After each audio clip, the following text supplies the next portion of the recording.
Ya baik, bismillahirrahmanirrahim. Assalamualaikum warahmatullahi wabarakatuh. Alhamdulillah alamin, wassalatu wassalamu ala asrofil anbiya'i wal mursalin wa ala alihi washabihi ajmain.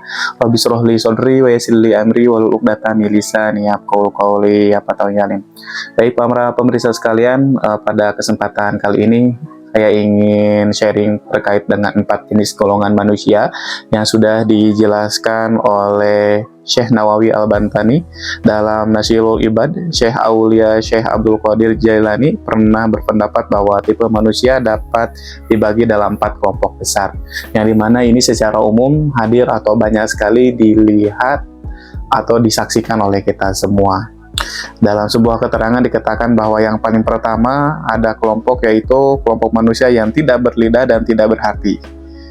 Dan mereka itu termasuk orang yang pendurhaka. Jadi mereka tidak berlidah juga tidak berhati. Jadi maksudnya tidak bisa menggunakan lidah dan hatinya dalam kebaikan.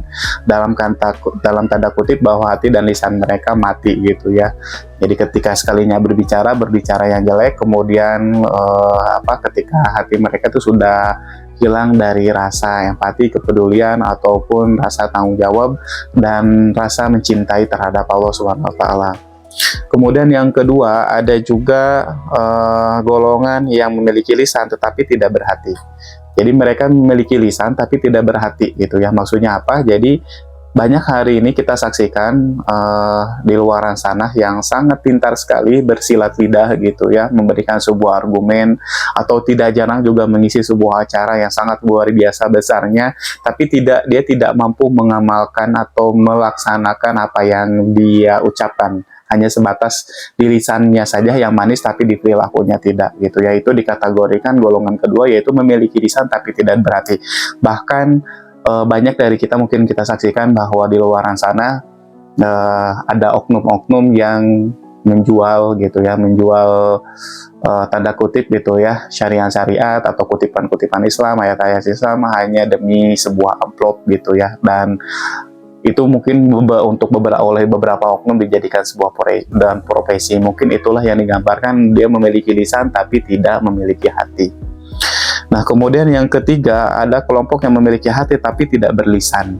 Memiliki hati tapi tidak berlisan, maksudnya apa? Jadi dia selalu menanamkan di dalam hatinya kecintaan terhadap Allah, kemudian terhadap Rasulullah, terhadap agama, terhadap Quran dan yang lainnya. Cuman dia tidak pintar untuk mendeskripsikan apa yang dia lakukan gitu ya. Jadi tidak ingin apa yang dia sudah lakukan, kemudian apa yang dia rasakan, apa yang dia pikirkan untuk diungkapkan oleh kata-kata. Nah, orang yang seperti ini udah sangat-sangat mulia sekali.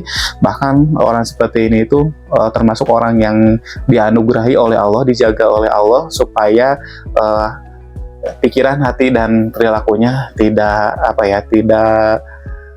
sampai membuat perbuatan-perbuatan yang tidak baik atau tanda kutip seperti maksiat dan yang lain-lainnya. Nah, kemudian yang keempat ini, yang terakhir, itu adalah golongan orang-orang yang belajar dan mengajar juga beramal dengan ilmu. Nah, ini yang golongan yang sangat mulia sekali. Kenapa? Karena orang ini itu senantiasa belajar gitu ya. Orang yang belajar itu tidak mudah, apalagi kalau sudah berilmu. Kenapa? Karena rata-rata ketika seseorang sudah berilmu itu egonya sangat tinggi sekali. Jadi tidak mudah menerima ilmu dari luar gitu ya. Karena tadi ketika ada ilmu yang dia dengarkan, ada orang yang berbicara, itu langsung diblok oleh pengetahuan dia. Oh, nggak kayak gitu ya. Oh, sepertinya kayak gini ya. Oh harusnya gini ya, dan yang lainnya, sehingga hatinya dan pikirannya juga tidak mudah menerima apa yang disampaikan oleh orang lain gitu ya. Nah, jadi orang yang belajar ini tuh sangat penting, sangat mulia sekali, dan juga mengajar gitu ya. Selain dia mengajar juga belajar. Dan yang paling penting setelah mengajar dan belajar itu adalah mengamalkan. Itu yang paling sulit gitu ya. Udah dia pembelajar sejati, kemudian sering mengajarkan kebaikan dan mengajak kebaikan terhadap orang lain, kemudian yang terakhir dia mengamalkan. Itu yang sangat-sangat mulia.